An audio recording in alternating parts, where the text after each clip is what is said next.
Wait for the live thing. Oh, here we go. Okay. Good evening, creeps and geeks. Welcome to another horrifying episode of Comic Book Bullies. I am Eli, aka Pumpkin Spice Oatmeal, and joined me is my illustrious co-host. I finally got it right. Yeah. This is Leroy, aka Vlad the Inhaler. Yep, and we're back with it. So, and now this is the official Halloween show. So, even though we've been doing Halloween all week, because technically today is Halloween, so we're gonna celebrate Halloween. We're gonna jump into it to go for it. Eli, before we just jump into the meat of the show, I did want to do like a Halloween thing. We talked about it in the inbox, stuff like that. So somebody brought on to my attention the other day on Facebook, like nobody even knows what Halloween came from. Do you know? 'Cause I know you're like a horror aficionado. Like, do you know where the holiday of Halloween came from? I have an idea. I'm not like an expert, but as I understand, it originated from the Celts, the Celtic. As all the holidays, Christmas. Yeah, it was like a Celtic, like Sam or Samhain, Samhain. I don't know, whatever you want to be obsessive about. It's basically a harvest festival when it comes down to it. It's about celebrating the harvest, harvesting the plants for the winter and getting ready for the winter. That's essentially what I believe. That's what it's about. They also use it as a time to remember like past loved ones. So that's the whole thing about the spirits of the dead or whatever. You can communicate, or you pay tribute to those who have passed on. Mainly your family members. Yeah. During that time, it's a time of remembrance and renewal, as I understand it. That's how it originated. But then, Christians got a hold of it, and then Americans got a hold of it and turned it into. And the candy companies got a hold of it. Yeah, then the candy company then turned it into what it is today. Commercialism. Yes. Yeah. Yeah, so, but like dressing up, I believe they dressed up in like animal skins. The Celts did animal skins, like deer skins, during this time, again to celebrate nature and the and animals and stuff, but also I think that's where the whole thing of dressing up came from, was to dress up as something to welcome the spirits or something. I'm just going by what we're just rambling. This is not Wikipedia. Yeah, don't take my word. This is what I learned from Hocus Eli Pocus. said. Yeah, Hocus Pocus. That's all. That's what Hocus Pocus said. Right. Oh man. So that's about that's about it. The Comic Book Bullies version of the history of Halloween. No, screw what Eli said. Everything we said is fact. So spread that exactly. All Hallows Eve, and then it coincides with what's the next day called? All Saints Day. Latter Saints Day. All Saints Day. Yeah. So that sounds like a church thing, though. So I might just make that up. I think. Yeah. But in the end, it's about, and that's a lot of like pagan or natural tribal people. They celebrated the harvest. That's like a big time of year. You're growing your food, which was life, which kept you alive. So that was like a sacred time, to farm that food that would keep you alive through the winter. So basically, it's everybody's New Year's except the churches. Pretty much. Oh man. Okay. Moving on. We're still gonna stick with Halloween because, like I said, even though we talk about all this ghosts and goblins and ghouls and shit like that, since it is dress up, the number one thing that people do on Halloween, well, girls do anyway, dress up as Velma. So that's all you're gonna get. Just Velma, just all day long. That's it. That's Halloween right now. Nobody dress up anything else. Maybe Harley Quinn. Or Harley. I'm going to say Harley Quinn. Yeah, maybe Harley Quinn. Don't forget them Harleys. Yeah. But the thing is, Eli, this year is different. So everybody did dress up as Velma in the past, but this year is different because canonically, Velma has came out as LGBT, because in the new HBO Max commercial cartoon they got, turns out she got a crush on this chick, whatever her name is. I don't know. So since that has happened and it's canonical she's LGBT, the internet took it a step further. So now it's just not Velma on Halloween. It's Velma and Daphne on Halloween. Now, before you search for these pictures, make sure you turn safe search on. I don't want your computer catching the virus, something like that, because trust me, there are plenty of Velma and Daphne cosplay out there. Even before the shit dropped. Even before this shit dropped, there's just an excuse to just drop even more shit now. Plus there's other costumes. Everybody has celebrities dropping left and right. You got Chloe Bailey as Storm. I think Kim Kardashian dressed up as Mystique. I didn't have that. But the winner this year, my winner, Keke Palmer. She listens. She pays attention to the internet because you decided to dress up the Storm as Rogue. And before I was just like, I don't know, Eli. I don't know if she could pull this off. But then looking at it, I was just like, I need that. I want that. Did you see the new Megan video or whatever, where it was like she's like a slasher, the masked slasher or something? Yeah. New video? Yeah, it was like a new video she posted. Is like her going around killing dudes and shit. I didn't see that. It's pretty cool gore scenes too. Chopping off. It's like a real video, just like it's like a straight up like short movie and shit. And she's like all dressed up in like, of course, a skin tight leather outfit with a mask and with a big old hat and shit. And she's just going around, slashing dudes. Megan Thee Stallion, she's always gonna come through for Halloween. Like I said, I need this. Give it to me. Just put it in my veins. I should have sent that, man. But yeah, it was like a better slasher movie than the new Halloween. Could be worse. Speaking of not slashers, speaking of new horror movies, we saw a movie. Like I said, it is the Halloween special, so we're gonna review a bunch of Halloween movies. I was gonna sit down and just watch Van Helsing again, but Eli, you told me there was a movie on HBO Max, a new movie I haven't seen before. So like, you know what? Let's switch it up this year. Let's switch it up. Let's watch something else. So we decided to watch Barbarian.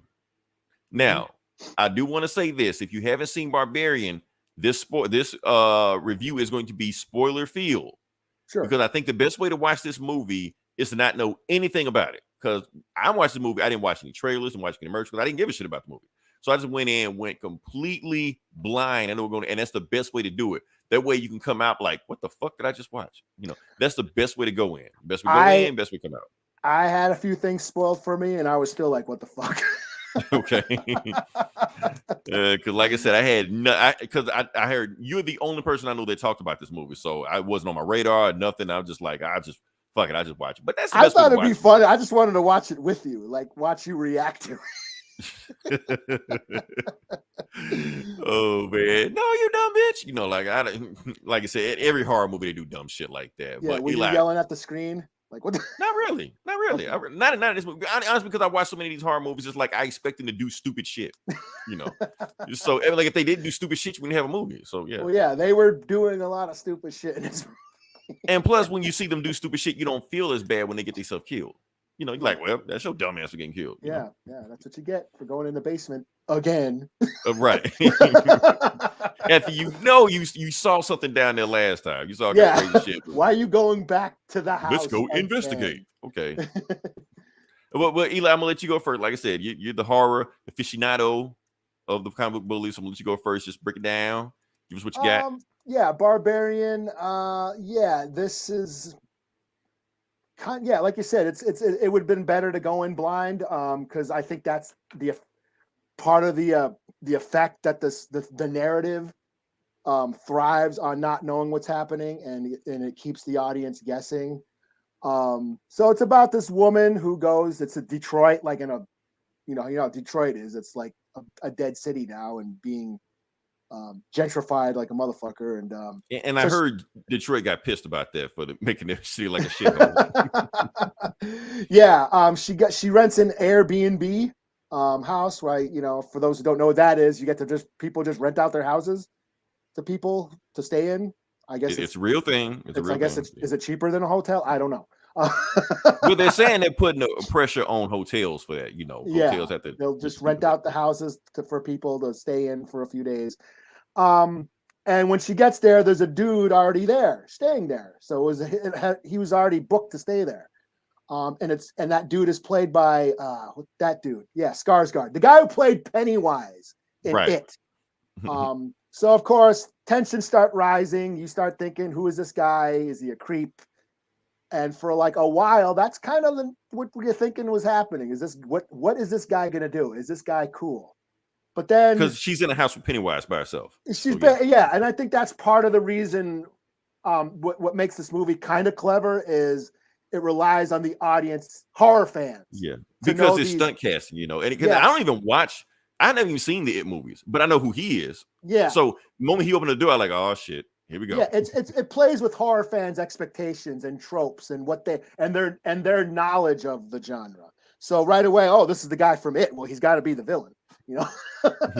So, but then they discover something in the basement. There's a secret passageway in the basement. And then the fucking movie just kind of goes apeshit after that. Right. So how far? Do we want to get into spoilers now, or we can go into spoilers now? Like I said, I'm just if you're listening, we're going in.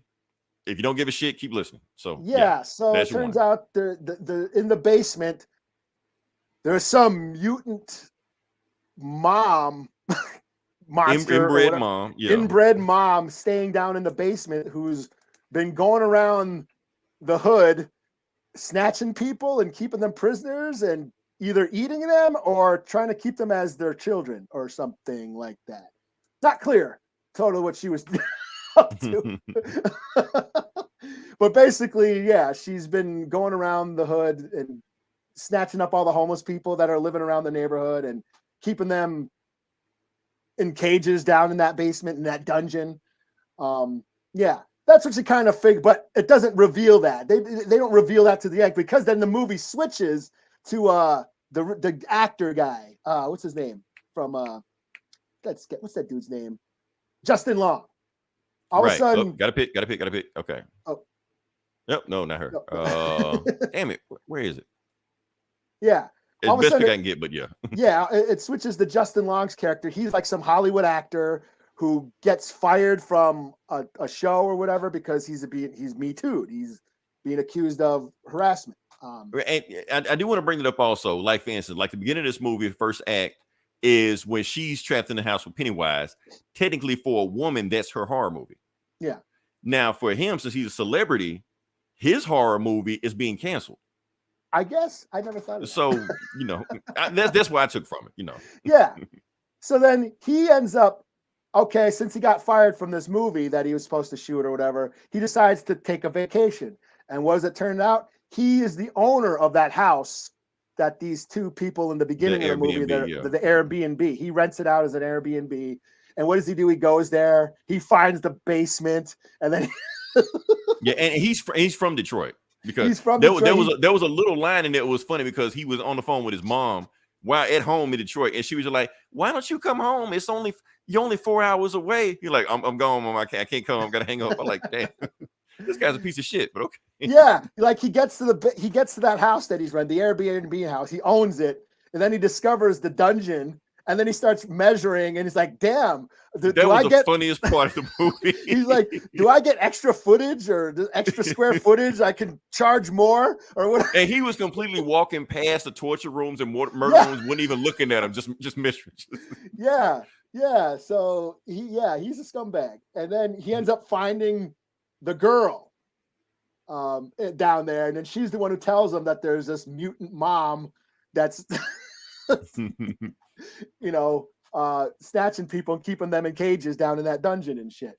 And then they escape. And then there's another flashback to like the origin of the house where like the old serial killer. It's kind of like an anthology. Yes. Almost like an anthology, but yeah. Yes. It switches we get another flat. So there's like 3 different movies in this movie to tell this story, what's going on. We get a flashback to was it the 80s or whatever? Yeah, it was 80 because it was like Reagan was on the radio. Reagan. Yeah. So there's a total social commentary on capitalism and gentrification and classism and all that stuff. Mm-hmm. So yeah, that dude's like a serial killer. Was he kidnapping people or kidnapping Yeah, he was girls? kidnapping people, but he was giving birth. So when he goes to the grocery store, he was getting stuff for birth because when we go back to his house, she was about to give birth. Yeah. So basically, that mutant mom is some inbred. He's been doing this for years or he's whatever. been doing this for years. It's like yeah, mother of the mother. Yeah, whatever. It's super fucked up. It's fucked up. Yeah. So that kind of explains that. And then we switch back to the present, and Justin Long and that one chick from the beginning, they got to escape. And that's when it becomes like the chase and the mother monster is chasing them and shit. And that's where it becomes like your normal standard horror flick, creature feature or whatever, them trying to escape. And then, yeah, she ends up, well, what was fucked up was when they were on that water tower and he goes, right. She thinks, because, yeah, that mother monster thing thinks these people thought of her as her child, the girl as her child. And then, oh yeah, that one gross part that made me gag again, grossed me out when he made that dude sip the milk, the titty milk. Yeah, I laughed. Well, not even titty milk. When he made him drink from the titty. I laughed at that because it came full circle. First, I think we need to talk about Justin Long for a second, like his whole character in the movie, because I think they were playing against typing it also. So we look at Pennywise and we're like, oh, he's definitely the bad guy of the movie. But then we look at Justin Long, we're like, oh, yeah, Justin Long, we love Justin Long. But it's vice versa. Pennywise was the good guy in the movie, and Justin Long was a piece of shit in the movie. Yeah. Because that whole thing about him getting Me Too and shit like that, he actually did that shit. Yeah. That's the thing. So, and it's almost like, okay, so you violated her, now you're getting violated. It's coming like full circle for you. It's like you like when people do piece of shit gets their comeuppance. Oh yeah, when he threw her off the roof. Right, when he threw her, and that's what the movie's trying to say the whole time. This guy is a piece of shit. Yeah, so when he gets into trouble, he's going to do piece of shit things. Yeah, he throws her off the roof, thinking, "Oh, she thinks this monster mom thing thinks thinks the girl is her child." So he throws her off the roof to save himself. And what does the monster do? Goes and tries to basically cushions her fall and saves her, right? Saves her life and shit. And then he's like, "Oh, I'm sorry. I like these assholes." Like you slipped and fell. Like, really? That's what you're doing? Okay. Yeah, and try to be. It would have been a waste for us both to die, and just a piece of shit. Yeah, he needed to get got. So that's his whole thing in this movie. Like, he never took accountability for anything he did. Yeah. So then, and in the end, the monster kills him. And then she ends up shooting the monster. The girl ends up shooting the monster. But it was weird. I won't even say weird. It was interesting because the mother knew she was about to get shot. Yeah. Like, she saw her pick up the gun, saw her put the gun to her face like that, and did nothing. Yeah. It's like, well, if it's you, I love you so much, you can just do it. I thought it was kind of sad. Like, I thought it was actually kind of like sad. It's like the mother was the victim, because here's the thing. Mm-hmm. That dude that was in the basement that shot himself. Yeah. That was the guy. Yeah. Yeah. That's right. That's right. I forgot about that part. Yeah. Yeah. That was a guy that said. That's why when Justin Long looked at the VHS footage, he was like, dude, you were fucked up. What's going on with this shit? So yeah, it all okay. So basically what happened was, like, she became so inbred, so strong, so like that, she just kept him prisoner. Stuck in the whole time. He was like, the only way for me to get out of here. So yeah. Yeah, I mean, I thought it was interesting. First of all, this movie got really hyped up when it got released in the theaters. It was number one for a while. People were talking about it. People were hyping up. It's the scariest movie ever, like they always do. Of course, I'm always a little skeptical because they said that about the Black Phone, and so I was like, yeah, what is that? I mean, it better not be another haunted house, because they say about the Conjuring, and I was like, is this a haunted house movie? And that's where it kind of got spoiled. I was kind of, oh, it's not a haunted house movie. Okay. On Airbnb, but yeah. Yeah. So yeah, I went in. I thought it was a little. I did enjoy it for the most part. I did think that the way the narrative, the way it kept resetting was a little jarring. You know what I mean? How it kept like, okay, we're gonna reset and do the Justice halfway through the movie. Now it's Justin Long's character, and there's like a second act, and then the flashback for a while. We go back to the 80s. There's like all these, like you said, it was like an episode and like an anthology. Right. I thought that was a little jarring. Now the funny thing is, because I think even when he was driving the car, like in Malibu, he said something about he's from Detroit or something like that. So as soon as he said that, I was like, oh, it's gonna tie back. Just wait. Yeah. So I knew it was gonna happen. So I knew that was a way to keep the audience on edge and keep them guessing. And I thought that was just a kind of an easy way to do that. I don't know if I like enjoyed that, but I thought it was effective enough to where, okay, it worked. Where you kind of it did keep the audience guessing. But that being said, this movie did make me jump. I actually jumped at one scene. The first when Pennywise dude when he was crawling. When they were in the basement. Crawling. Yeah, they got me too. Yeah. Yeah, when they were in the basement, it's filmed like found footage, and that part was pretty clever, the way it was shot, because you couldn't tell what was going on. All of a sudden, he comes jumping out at you. I went, whoa, shit. And then the monster mom comes and starts bashing it. That's when I was like, what the fuck is going on with this? Yes, like, it came out of nowhere.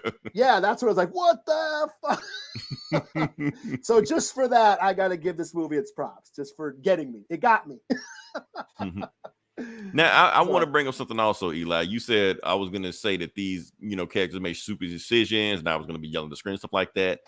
I think the exact opposite. Honestly, she was smarter than most, people in horror movies.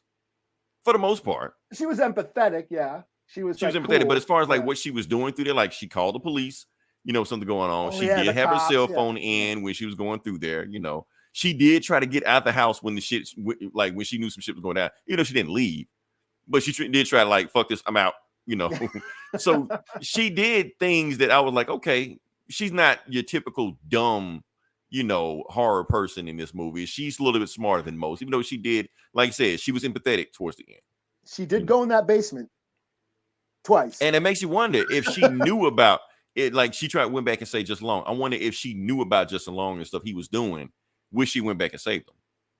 That's because she didn't know anything about it. She just knew he was just a dude, Meanwhile, Pennywise, I think there was like a certain attraction in there, so I kind of see that, I mean, there was a lot of misdirects. Like, what is this going on? What is happening? Like when she was outside and she was on the phone with somebody, but then you saw that dude come running up the street at her. I already knew what that was. I already knew that guy was trying to save her. You're like, don't go in the house because I know the house.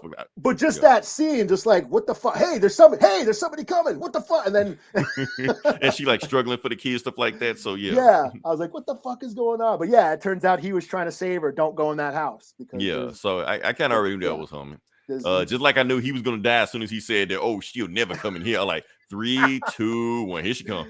Yeah. Now, like you said, you got to give the movie props. I got to give the movie props because I give a movie props anytime I see somebody get their arm ripped off and beaten with it. I got to give you props on that. So.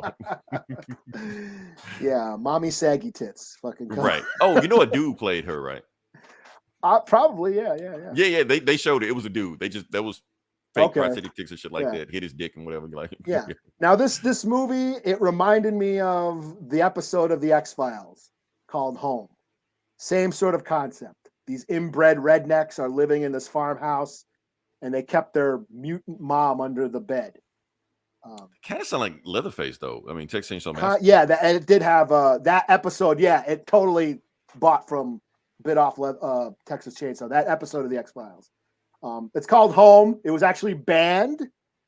Fox banned it when it first aired because this was back in the early 90s and people were like, what the fuck? This is way before Walking Dead and American Horror Story and Hannibal and, all these shit you see, all of these supernatural shit that is common on cable now.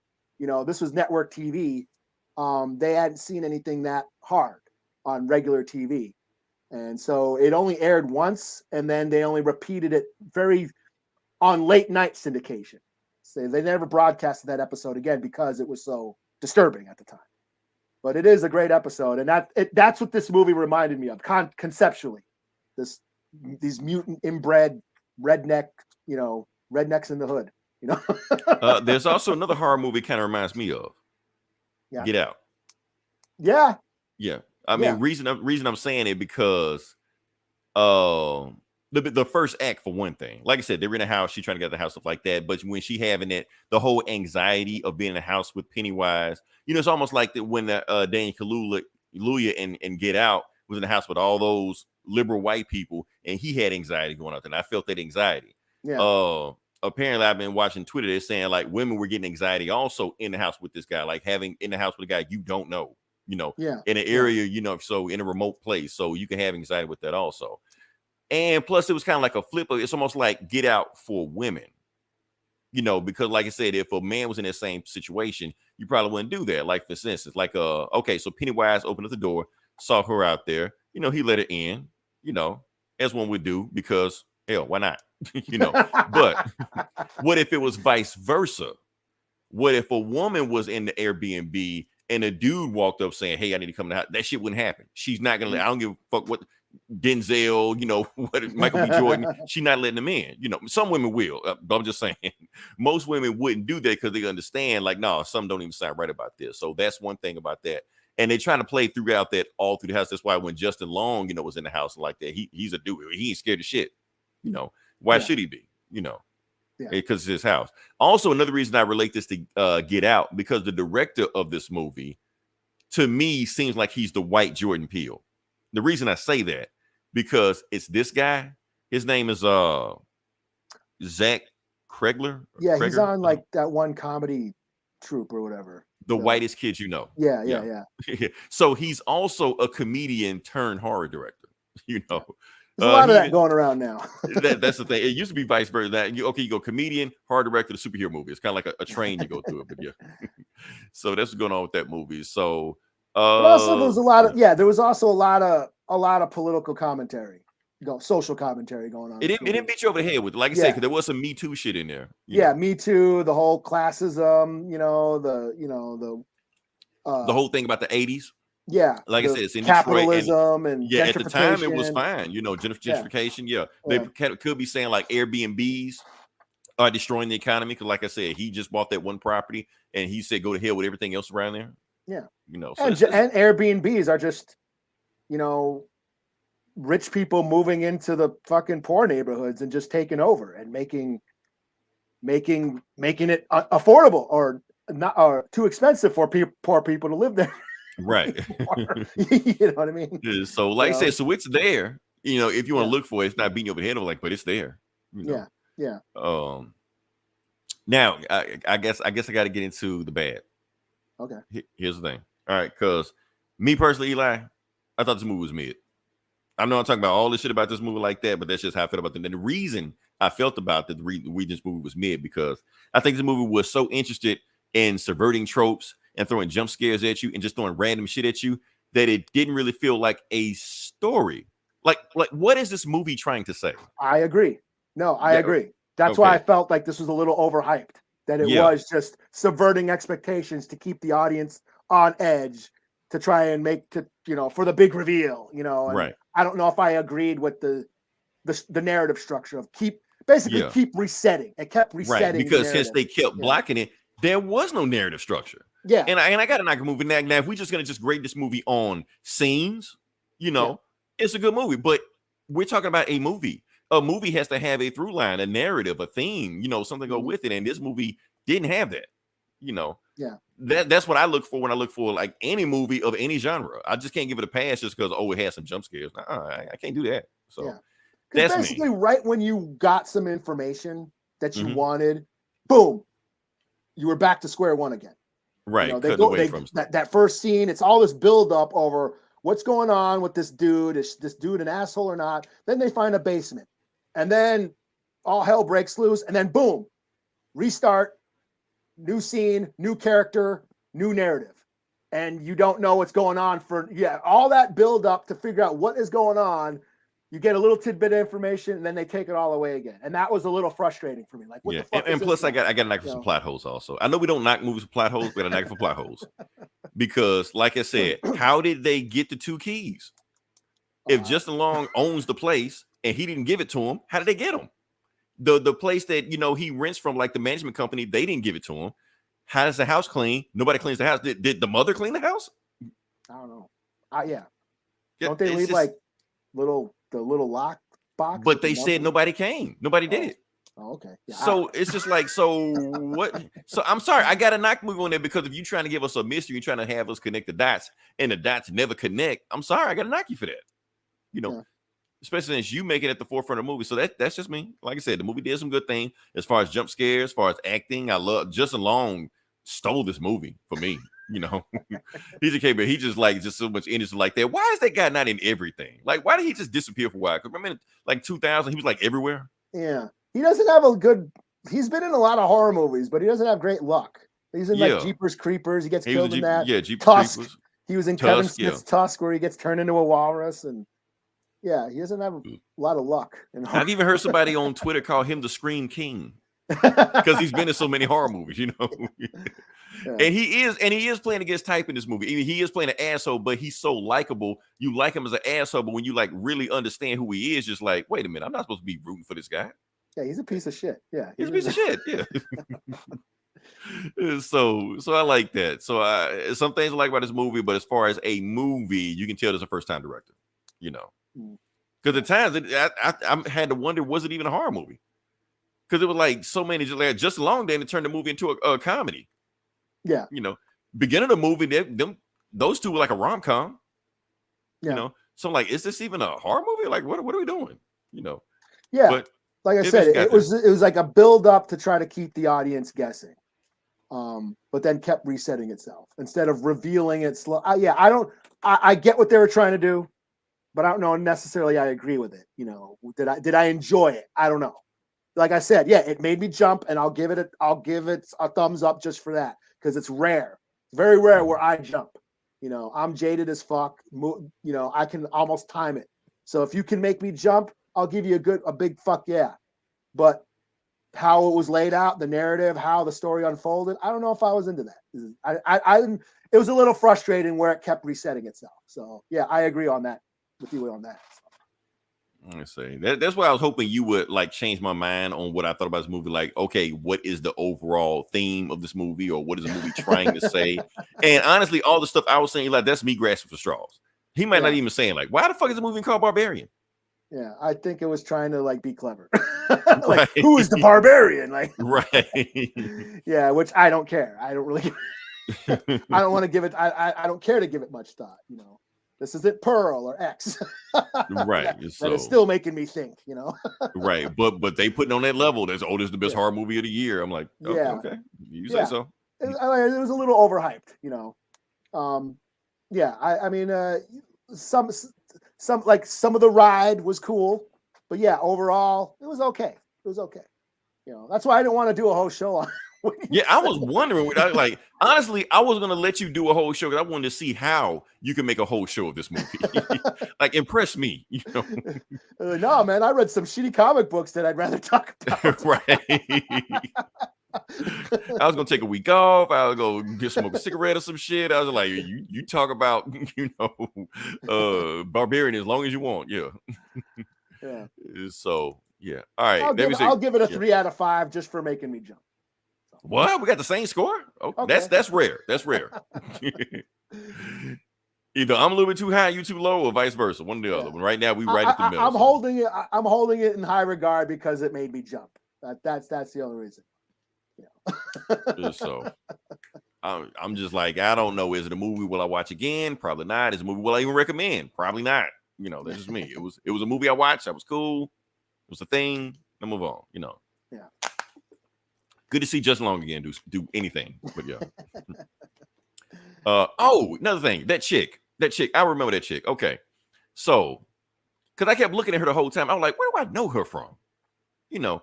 And then I was looking at, okay, young, attractive, person of color. There's only one place she can be from. CW. CW? It got to be CW. But technically not CW. She's from my favorite sci-fi show, Krypton. Oh, that was on CW? It went to the CW. It's CW-ish. So it started off with CW, and I think, it started off with sci-fi, and I think season 2. I remember it was sci-fi. CW picked up season 2, I think. I think that's what happened. Okay. But it's on CW now for reruns. But she was on there. She was playing Zod's mom. Because for some reason on this show, they made the house of Zod black. Like all of them, everybody black. I don't know why. And I think that's a thing. Zod's mom. How the fuck old is Zod then? Okay, time travel, timey-wimey. I'm not gonna get into it. It's there. He was wasn't there. that- Zod was there. Wasn't that show like set like 1,000 years or something before? Time Krypton? travel bullshit, timey-wimey. Zod was there on the show. I don't know how. And he was calling that shit. Like, he was old as fuck, like in his 40s and 50s and shit. She's that age, probably younger than we should now, because that show came out about like 6 years ago. Mom, I love you. I'm like, this shit weird as fuck, man. Like, don't do this. Oh man, but yeah, that's where I remember her from. So yeah, because it was messing with me the whole time. Like, where the fuck do I know this chick from? You know, but yeah. Move on next part of the podcast. Like I said, we got another horror movie. Like I said, this is our horror movie Halloween extravaganza. So let's see what we got. I never did the band. It didn't matter. It's cool. Slashback. Okay. I was really hyped to see this. This is an indigenous horror movie out of Canada, Arctic Circle. I forget which tribe, but one of those northern, like Inupiaq or Eskimo tribes. It takes place on their reservation. It's about aliens invading the res, and it's kind of like Attack the Block or Attack the Res. Yes, of you. These little girls, like 12-year-old girls, they all band together. It's kind of like a mixture of Stranger Things, The Goonies, all that, and they fight aliens that invade the res. These aliens are like taking over. They're like spores. They creep inside the body of people, of animals, and kind of take them over. And and I liked it for the most part. Once it got going, it was a little slow. It started off a little slow. Once the shit hit the fan, it was cool. The monsters were cool. Especially the humans that got taken over, they look like a bunch of leather faces, creeping around like zombie leather faces and shit. And the effects were pretty cool. It was a little light on gore. I think it was going for like a PG-13, like a teen horror, the young adult audience, So I enjoyed it for the most part, but it hurts me to say this, but I got to call this out because this keeps happening. The performances could have been better. I get it that these are children. They're all children, probably first time actors. I mean, this is a reservation up by the Arctic Circle. Way far from Hollywood, So I know that they're not part of the industry, and they don't. I'm not going to knock them for not having acting experience, because this seems to be a common, problem with native film that starred native actors. Mm-hmm. These native actors. They're and a lot of them just don't have the experience. They don't get a lot of work. Native actors are not in high demand in Hollywood or in the movie industry. And so whenever there's a full native production, which is very rare in itself, the actors that they get that are inexperienced, yes, the performances can come off a little stale, can come off a little stagnant. It feels like at times that they are just reciting dialogue. And it really stands out if there's an actor that can act, like in Prey, where I got a point out Prey. Like, you can tell, like, the main actress and her brother, real actors. Even though I think the brother never acted before, but he was cool. He was awesome. Yeah. But when you put them next to everybody else in the movie, and you can tell they never acted before, the line readings are like, oh, come on, man. Yeah. And that's just a common thing with indigenous film. These actors and filmmakers, they don't get a lot of work. And that's just the move that just points out the flaw in the movie industry when it comes to indigenous actors and representation, that there's a lack of, the lack of indigenous representation leads to a lack of indigenous work experience, because, hey, like they say, how do you get to Carnegie Hall? Practice, Mm-hmm. You see, I mean, I get it. These are a bunch of kids, a bunch of tween girls, trying to act and, saying these witty millennial dialogue. And I get it. Some of it's funny, some of it lands, some of it doesn't, but I'm not going to knock them for not having the experience. I mean, these aren't the kids from Stranger Things who've been acting since they were babies. Right. Doing theater even that show alone, 4 seasons or something. Yeah. Yes, doing theater and commercials since they were like toddlers and shit. This isn't the Goonies, or E.T., Drew Barrymore, and that's the thing. I'm not going to like we saw what happens with child actors in Hollywood and the fucked up shit that happens to them. And I'm not wishing, Drew Barrymore's life or Corey Feldman's life on any kids from the res, you know what I mean? Right. But, you can see that the consistency of their work that they have, that they are comfortable in front of the camera, that they're comfortable with their performances and performing. So that's what I'm saying. There's not a lot of enough work for native actors to hone their craft so they can perfect their craft and get better at their job, And yeah, that's what I'm saying is like, it's cool that native films exist like that. And that's the thing. It's a miracle that films like this exist. Like a genre movie about kids fighting aliens on the res. That's a miracle that this movie exists. This, Blood Quantum, all that shit. Because the movie industry doesn't even count natives as a demographic. They don't consider native film profitable. Rutherford Falls, the creator, the woman who created Rutherford Falls, that TV show on Peacock, which is now canceled. She even said that it was the journey to get that show made was a struggle because the studios were like, who's going to watch this? There's no audiences for native shows, native media, because they don't consider natives a profitable demographic. So because of the business, they're not going to blow the money on, a demographic that they don't think exists. So just on that just makes these productions more difficult. It's another obstacle native film has to overcome. Is trying to get this made. Trying to find the backing, trying to find the budgets to get these films made and shows made when the industry doesn't have any faith in them. So as much as I enjoyed this movie, I have to point that out. The performances could have been better, but it's not their fault. I'm going to blame it on the industry that doesn't give native actors enough chance and enough work to get the experience to get better at their job. So, but here's the thing: this is experience. It's experience. Yeah. So this counts. Yeah. Yeah. So.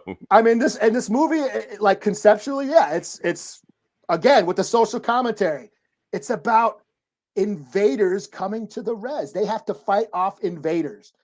Yeah, they're aliens, but this is back to colonization. Alien, right? We talk about sci-fi. Aliens have always been a metaphor now, something like that. Normally, aliens are us. Yeah, So now they're flipping it and making it, the colonizers and everybody else. So it's colonization all over again. And these little girls have to fight off the invaders, these new colonizers.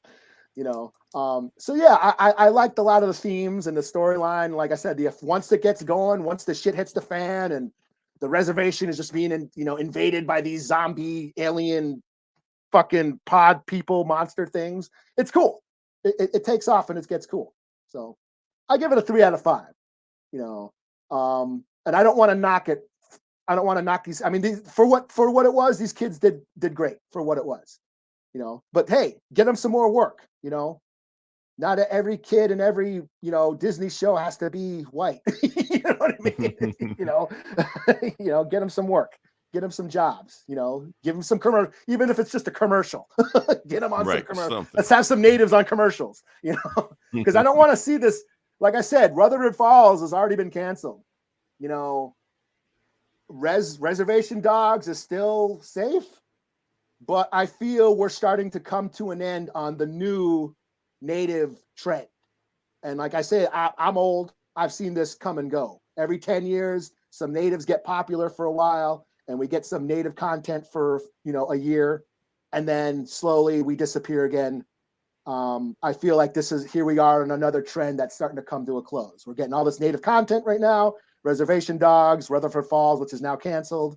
Prey, It would be cool if this wasn't just a trend and we're not seen as a novelty. I mean, what's going to happen? Some 10-year-old native kid is watching, Prey or Rutherford Falls, and then they're going to be the one that's tried 10 years from now. Yeah. I just hope we don't This natives don't disappear from TV screens for 10 years. Well, that's true too. Yeah, that's you know what I'm saying. You know that's what I'm saying. It's like that's what you know. We had native werewolves with Twilight about a decade ago. That didn't take off like I thought it was. Like I thought it would. Because everybody was Team Jacob or Edward. Which one was the vampire? I the can't vampire, remember. Yeah. You know, Dances with Wolves that won a bunch of Oscars, and for a couple years we had some native flicks and some native shit. Walker Texas Ranger was going to as long as the white guy was in the lead, you know. yeah. So I just it would be nice if we you know just natives can still keep getting this work in. So that's all. Cool. All right, can you move on next part of the podcast? Sure. Okay, I guess we're there. All right. So yeah, this is Comic Book Bullies. We're talking about comic books. And I'm sorry, I didn't have any video game news. All I can say is the Steam sales are on right now. I might pick up something tomorrow. What were you playing the other night? Oh, God of War. Was that you, God of War? No. I wasn't even at home yet last night. No, weren't you playing something the other night? No. Oh, okay. Wait, was I? Thought you played something the other night.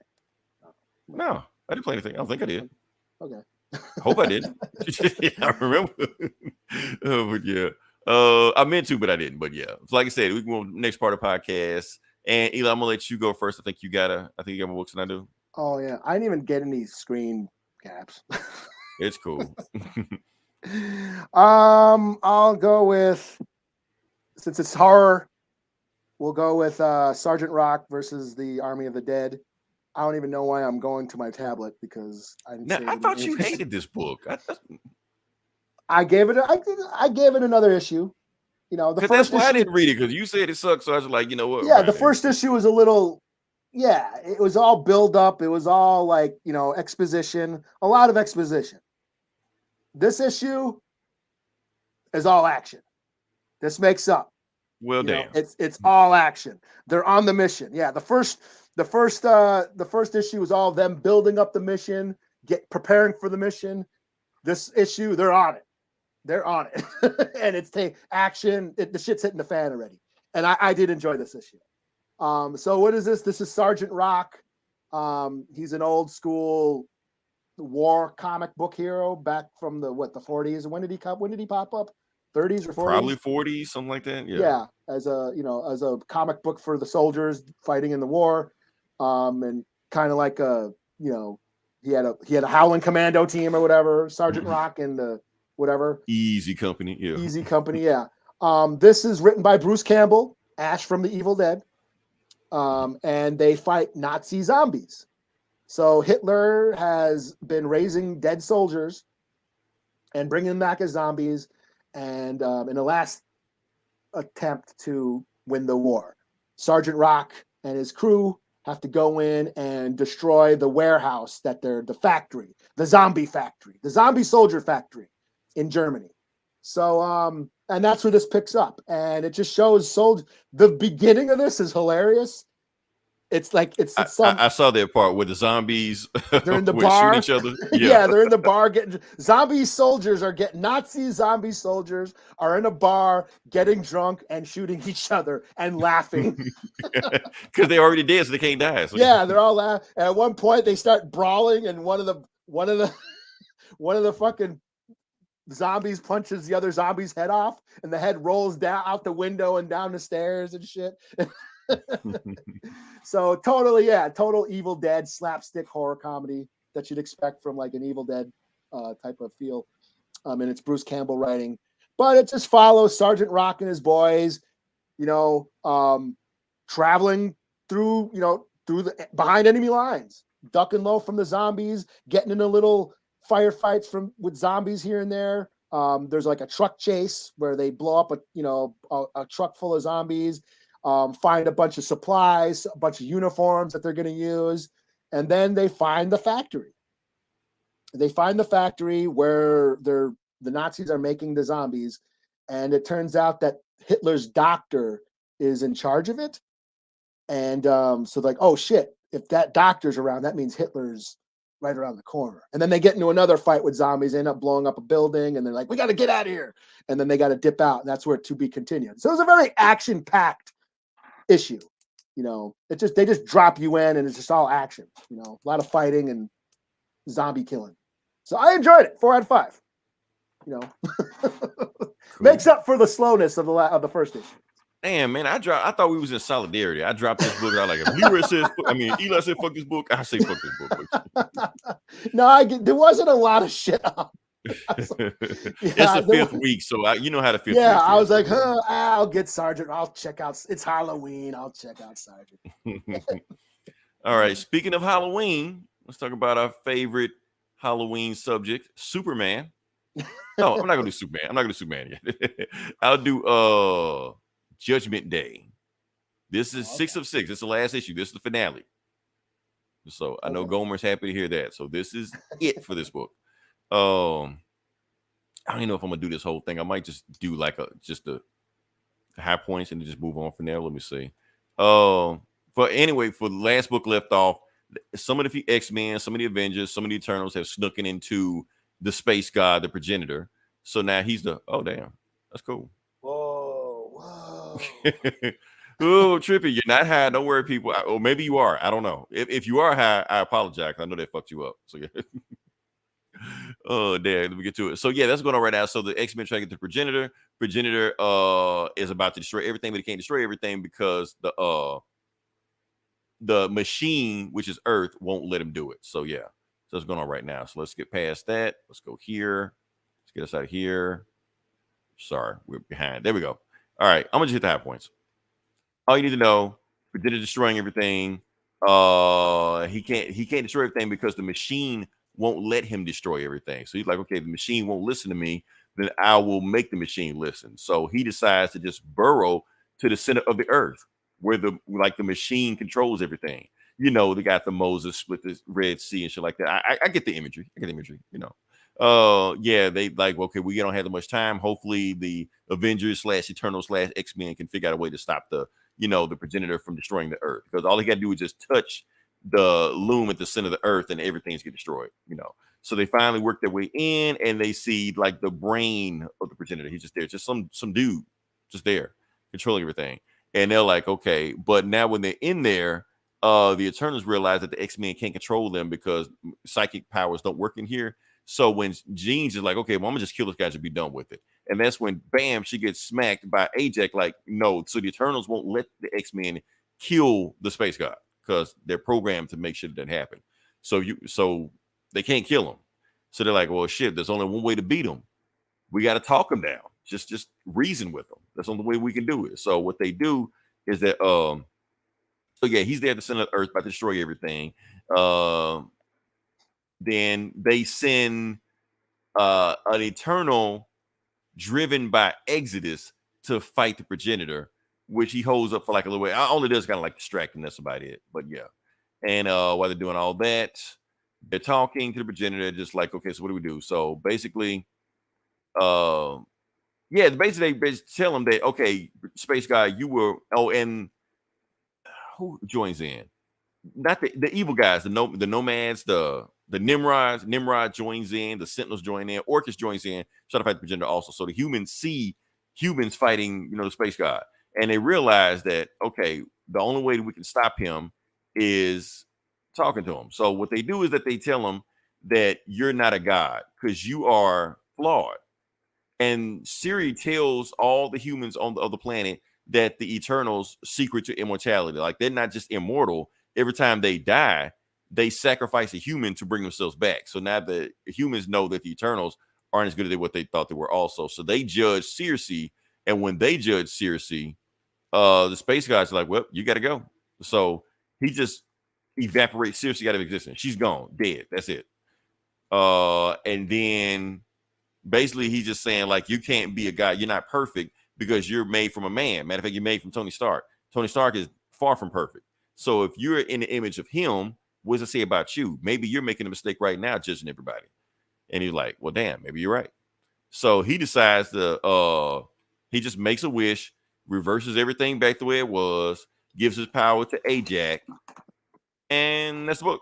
So yeah, so everything goes back the way it was before. All the billions of people he died, they're back. Yeah, that's it. The Eternals apologize. They're like, yeah, you're deviants, but and that's A.X.E right now. She's a space god. She's the new space god. That's who they got to worship. So yeah. And yeah, they apologize to the X-Men. They're like, look, we'll give you a weapon. You can use Uranus for 1 hour. And they were like, well, why don't you? How do we know you won't come after us again? And like, yeah, y'all share some DNA with deviants, but technically you're not deviant enough to freak us out. So that's the book. Does anything else happen? I think that's it. Yeah, that's it. Oh yeah, and she's about to judge everybody. She don't judge everybody yet. So yeah, this book sucked. I'm sorry. I'm with Gomer now. I'm with Gomer now. I was fighting Gomer with this, but I was like, that's the ending. Like, so none of this shit mattered. Basically, we didn't even get the Eternal versus X-Men fight because they fought like one panel on issue 3, and that was it. So yeah, fuck this book. What you got in? I'll do this New Mutants. Get this out of the way. New Mutants number 31. Okay, was that Wolfbane on the cover? Yeah, as you can tell, Okay. I'm fucking thrilled about it. So this is the new team. Do a new team on new artists, new writers on the New Mutants run after the phenomenal, what her name, Vita Alalia run. So this introduces new characters. What's her name? Escapade. You know her? Is she? Nah, she knew. I never heard. I guess she's new. She's now on Krakoa. She's developing her powers. She doesn't know how to use them yet. She doesn't like Krakoa. She wishes, she was back home. That she's hanging out with all the, the younger New Mutant kids from the previous run. Kind of hanging out with them, getting to know them. She had a vision, or there was a vision that her friend Morgan Webb, what's his name? Morgan. I know not Morgan Webb. Morgan Red. I guess that's he's gonna get killed or something. So she wants to save him. She wants to leave Krakoa and go save this kid. But she doesn't know how to use her powers yet. And then at some point do they go somewhere? Do they go to the mall or something? I don't know. They go out and then they get attacked by the U-Men. And then they get captured. And that's about it. Yeah, and here's the thing. I'm not the biggest X-Men fan. I've said this. Never really got into the X-Men because there's just so many of them. It's just a big soap opera to me. I always come in, oh, I want to read some Wolverine. I want to read some Colossus or Magneto or whatever. And then I buy an X-Men comic and it's, 10 pages of Rogue and Kitty Pryde at a mall talking. I just could never get into it. And that's what I feel this was. It's like, oh, here for Danny Moonstar and Wolfsbane and Magic and Cannonball. And nope, it's new characters I never heard of. I guess they referenced, did Magneto die? Yeah, that's the big thing that happened. He died in yeah, they referenced that. Yeah, and they can't bring him back because he destroyed his jump drive or save file or whatever. I don't know. Yeah, so it introduces all these characters I don't know who any of these people are, and I didn't read any of the books that they are from because there were references. Oh, for so and so Escapade or whatever, read whatever book she was in, and I'm like, I'm not. So I don't know. Fuck it, 2 out of 5. I just wasn't feeling it. I didn't really care. Well, that sucked. Yeah. But I'll give it one more issue just to see if it can't hook me, like I did with. Because they hyping up this new writer. Yeah. They said what's this guy's name, or who is it? Some superstar writer, I guess. I don't know. Charlie Jane Anders. Never heard of him. Superstar artist that we never heard of. And Raphael Albuquerque. Is it Raphael Albuquerque? It says Albuquerque. I assume it's Raphael, right? Doing the art. I guess. I don't know. Oh no, Alberto Albuquerque. Don't know what that is. I guess that's another superstar. They slap superstar on anything you want to. Well, it's got more traditional comic booky art. Your standard comic book because the last run it was a little. They're trying to like it wasn't totally like Bill Sienkiewicz or whatever his name is. Mm-hmm. But it was trying to mimic that. But it was trying to mimic that sort of abstract style that he had, you know. But this is more like traditional, straight up comic book art. Well, it's not bad. It's fine. You know, I just don't know who any of these motherfuckers are. You know, that's. I mean, if I don't know, then I know you got. Yeah, and I ain't even an X-Men fan, so you got right. So all right. So now we're gonna stick to the horror theme and talk about Superman. Superman. Yeah, and not evil Superman. Superman. Kal-El. You know. Yeah. So yep, that's where we're going with that one. So yeah, we're gonna talk about Kal-El. This is part 3 of that Return of Kal-El book. So we continue that story. Yeah. Let's jump into it. So basically what happens is Lex Luthor visits Metallo in jail. Last time we saw Metallo, he didn't have a body, or he had like a fucked up body, something like that. But Lex Luthor left like a little present for him, and he fixed himself. And Lex Luthor look at him like, "Hey, John, you looking good? Like the new body?" He's like, "Look, whatever you want, Lex, I'm out. I'm not doing it. I don't care." He's like, "Nah, but you understand, this body you got, this is just like a test run. You know, I can give you a real body that can really beat the shit out of Superman. All you got to do is just do everything I tell you to do." You're like, "Lex, I'm not doing anything for you. Look, I don't care. Yeah, I know you're going to have some kind of crazy ass scheme, and you're going to fail again. Superman's going to beat the shit out of you again. And when he does, I want you to tell him, I said, how you doing?" But then Lex is just like, this is not a negotiation. You're going to work for me. This is not, I wasn't asking, because I did look at your medical reports, and because you've been jumping out from middle brain to middle brain this whole time like that, your human brain is dying. So you got a limited amount of time to live unless you work for me. You're like, "Well, I don't care. If I have to work for you, then just let me die." And that's when Lex Luthor kind of like freaks out. So like that, like, "You can do the fuck I say," but he catches himself. He's like, "Okay, let's try another tactic. How about your sister? Your sister visits you every week, but if you die, she has no family left. So just think about that, Metallo." Then he leaves, and Metallo just, stuck in Stryker Island by himself. Meanwhile, we got Superman. He adopted 2 more kids, and Lois is taking him to the zoo, and they meet Bibbo. Bibbo is an old school 80s Superman ally. He's just a friend. He owns a bar.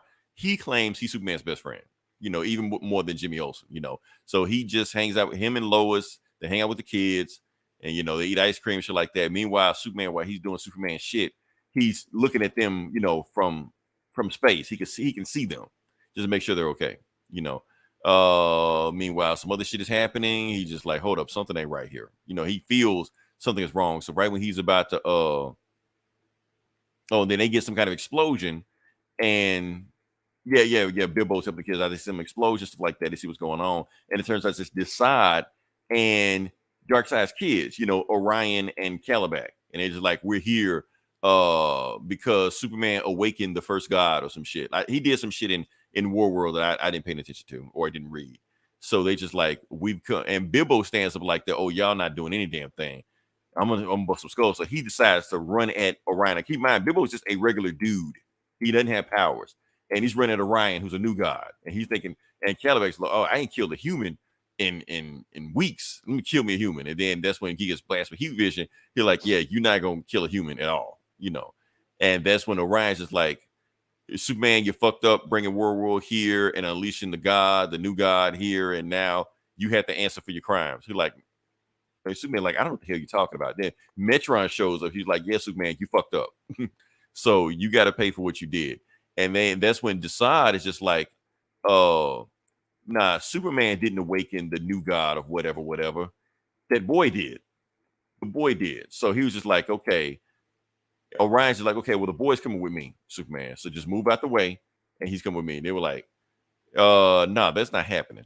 And then he's getting a flashback of when Jor-El showed up and took John away from him, because when that happened, he didn't think anything about it. Then John got kidnapped, tortured, and beaten by Ultraman in Earth 3, and came back 5 years later. He don't even recognize his own son anymore. So anybody ask what happened to John, why he's older, that's why, So Superman's like, "Nah, that's not happening again. You're not touching the boy." And that's when and then Orion puts his hands on the boy, and then Superman smacks the shit out of Orion. He's like, "I told you, don't touch the boy," And everybody got their cell phones out. They're like, oh, here we go. Superman fight. We got a Superman fight in the zoo, you know. And that's when now you got Superman versus Orion and Caliban. Now, one-on-one, he can take both of these guys one-on-one. Together, I don't know. We have to see. Next issue. But yeah, some other bullshit happens. Don't really care. Yeah, that's the book. So this is just kind of like a setup for the next book. That's all, you know. Not too much. Like I said, we're finally get some action. I don't know. But yeah, what you got next? I'll do this, the Roadie #3. The Roadie. Okay. This is Tim Seeley. This is basically a roadie who works for like metal bands, you know, loading equipment. That's what a roadie does for their live shows. He it turns out he's also a warlock. He worked for some rock star that got famous, made a deal with Satan, I think. But now the demons are after his daughter, so he has to go rescue his daughter, who is a teacher and a rapper. I don't know. Okay. So the book starts off where she like almost got fired from her job for like offensive lyrics. But then she's attacked by these like demons, and then her dad shows up and says, "Hey, I'm your dad." Didn't know her. So there's that, and then also there's some rich guy that I think is in cahoots with the demons, and he's laying down his allegiance to the demons or something. That's about it. It's just a warlock and his daughter fighting demons. It's all right. You know, I'm not feeling it like I would, but it's doing just enough to keep me intrigued, where I'll check it out. But it gets kind of convoluted, you know. Not sure exactly what the deal is with everybody. So I'll give it a 3 out of 5. But you know, not enough demon fighting yet. It's a lot of exposition, basically. It may be on the way. Yeah. And we're 2 issues in. So yeah, 3 out of 5. Okay, cool. Next book I'm going to do, I guess this is, I don't know if this is horror theme. It may be horror theme. We'll kind of go with it, which I'm shocked you actually didn't read this, Eli. Yeah, I'm a little strapped for cash this week, so I wasn't buying no fucking Black Label books. No Black Label? Not even Riddler Year One? I saw, I was like, oh, it's a Black Label. Black Label, you got to pay the price for Black Label. So yeah. So that's what's going on right now. So I read the preview and I almost bought it, but I'm like, no, I got, you know, I better stop. Maybe I'll pick up the next issue. Yeah, just catch up. Yeah, like I said, I think it's like a 6-issue run. Yeah. You know. But that's what's going on right now. So yeah, this is Riddler issue 1. This is actually written by Paul Dano, who played Riddler in the you know, in the Batman, whatever, you know, the Batman. Yeah. So he played him in that.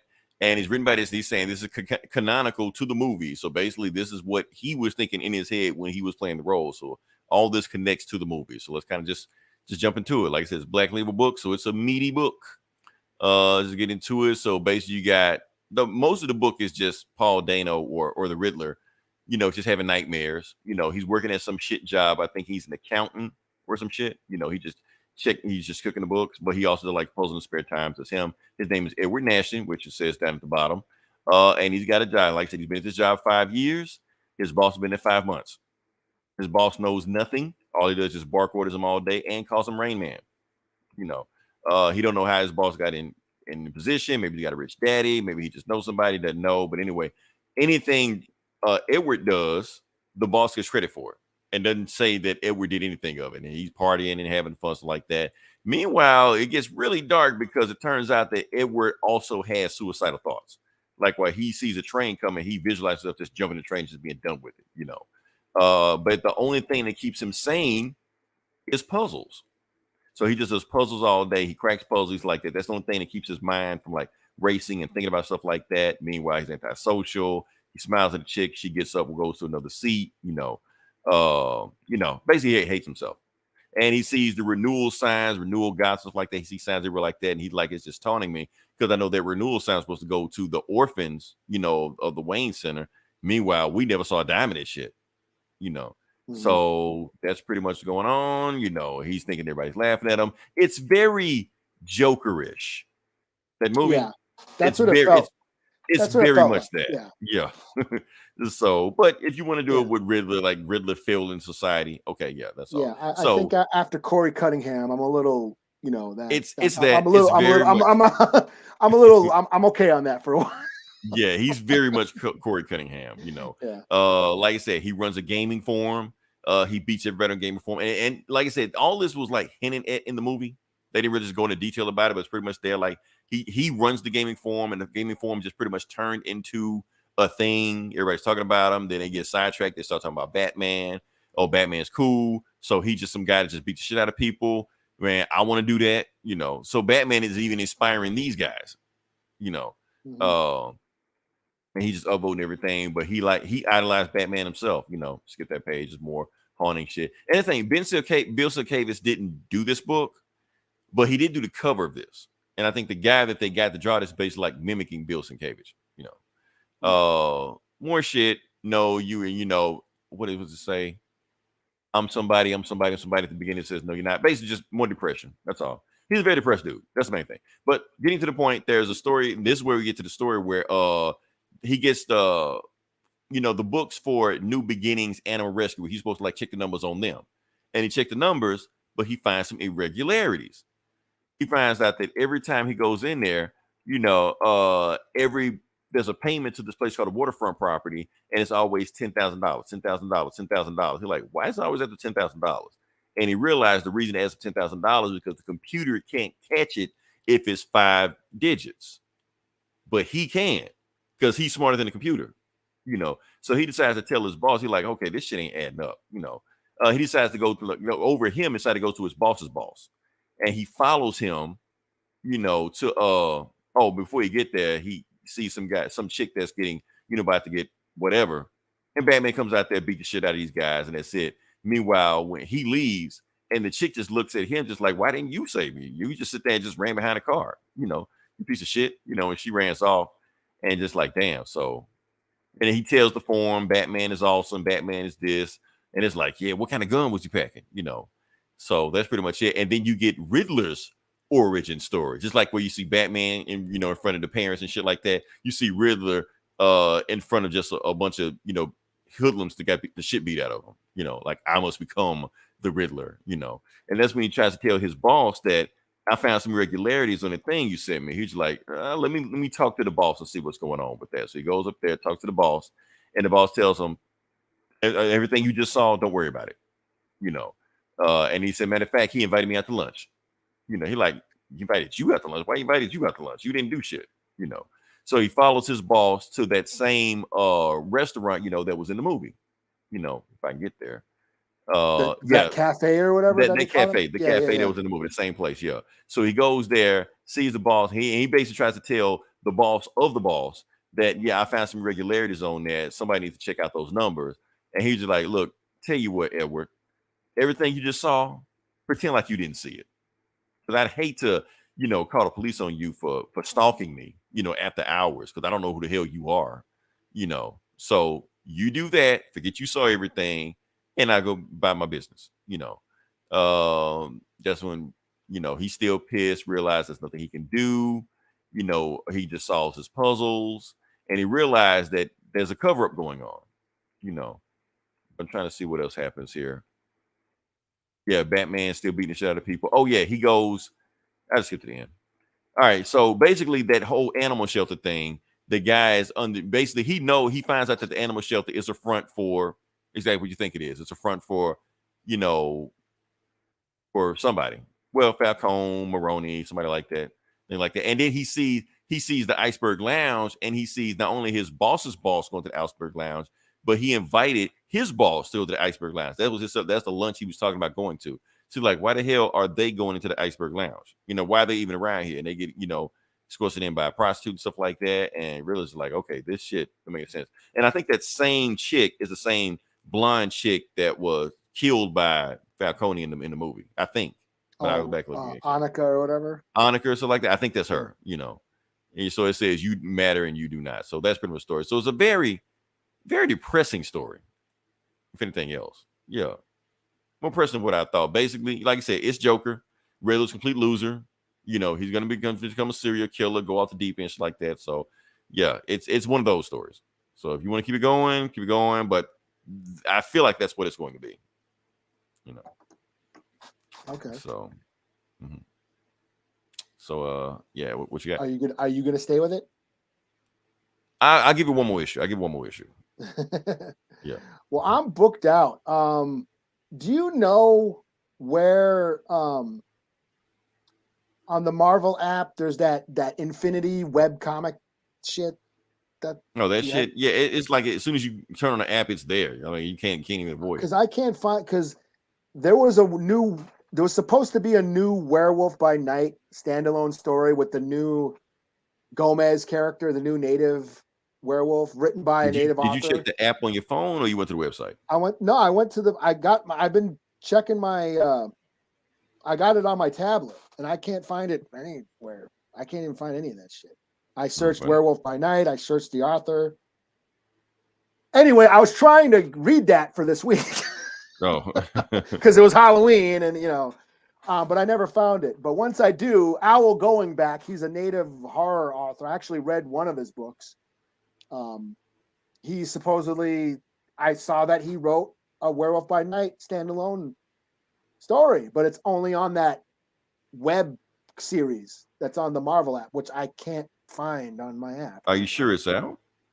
I heard it was supposed to come out around the show, when the show came out, like to kind of coincide. Right. But I haven't seen. I can't even even find the app either. I don't see it. I can't even find like the web series, like those web series. Yeah, I don't know, but when I do find it and read it, I'll review it. I do see. What did you say the guy's name was again? Owl Going Back. Yeah, I found it. Did you? I'm looking at it right now. It's on the Marvel's Voices. Marvel's Voices. Yeah, it's not it's Marvel's Voices Werewolf by Night. It actually came out early this month. Okay. Is it that native shit? That native? I thought that was just a reprint of that. It might have been. Because I'm looking at it right now. Owl Going Back. Yeah. Allison Sampson. Yeah. Yeah, that came out. It's Marvel Voices number 19. Okay. Yeah, I didn't see that at all. Anyways, I'll read it. I'll read it next week. Dr. Vic, what's going on? What's up? About time. Oh, yeah, Vic, we record at the same time, but yeah, appreciate you for jumping in. Yeah. I'll review it next week. I mean, yeah, because it didn't come out this week anyway, so yeah. You actually could have been reviewed it. Yeah, I just could never find it. I still don't know where it is. I will send you a link. After the show. That being said, listen this long, different, like, share, subscribe. Like I said, we got next week will be November. Holiday season. I'm pretty sure a whole bunch of stuff's gonna start happening. We'll kind of go from there, I believe appreciate everybody. I believe it's Indigenous Peoples Month. I thought that was this month. No, it's next month. No, we had Indigenous Peoples Day.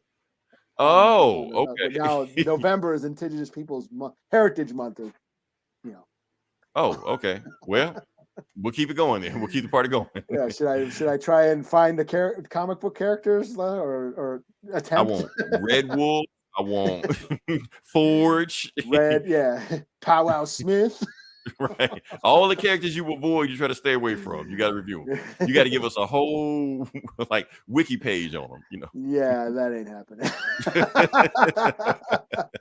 This character sucks. This character sucks. Like I said, until then, this is Leroy. This is Eli. We'll talk to you guys next week. Same bullet time, same.